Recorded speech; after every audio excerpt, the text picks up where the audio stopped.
So this is the lounge room. As you can see, we've got a lovely view out there of the Thames.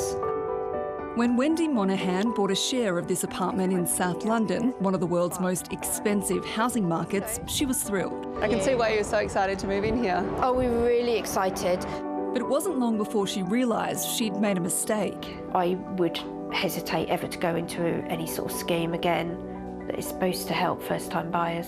Wendy bought 30% of the 2-bedroom, 2-bathroom property from her local housing association for $550,000 in 2005. But she says the rising cost of living has made ongoing costs like maintenance and building insurance unaffordable and unattractive. We can't sell, we can't buy any more. So what are we supposed to do? We're stuck. So I've lived here for 17 years. Paul Afshar also has regrets. You go to sleep at night thinking, God, you know, are the costs going to go up again? Am I going to have to find that money again? Am I going to have to make savings again? It's not pleasant.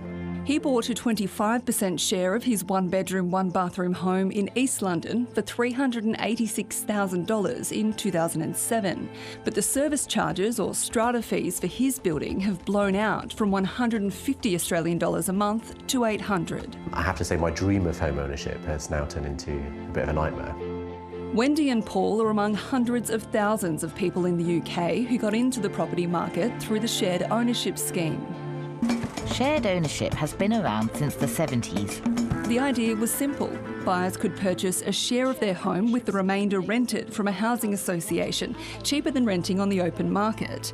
But after nearly half a century, it's hit the headwinds of the cost of living crisis. Shared ownership satisfaction in London is around 33% and outside London 57%. So that does suggest that there is a problem. The UK scheme laid the groundwork for programs in some Australian states and a new national plan Labor took to the last election. An Australian Labor government will help you achieve the great Australian dream of home ownership. Under Labor's Help to Buy scheme, the government would provide up to 40% of the purchase price of a new property or 30% of an existing one, meaning many first home buyers can get into the market with a deposit of as little as 2%.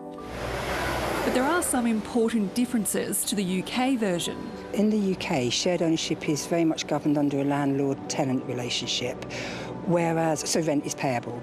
And under the Australian model, no rent is payable.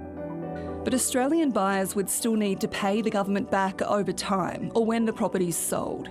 And Australians are also less likely to live in apartment buildings with high service charges. But the UK experience could act as a warning about buying into a property where you own some of the title but pay all of the costs in a cost of living crunch. In principle, the idea of being able to buy a proportion of a property is fantastic, particularly for first-time buyers and first-time buyers like I was, who don't have the bank of mum and dad to rely on.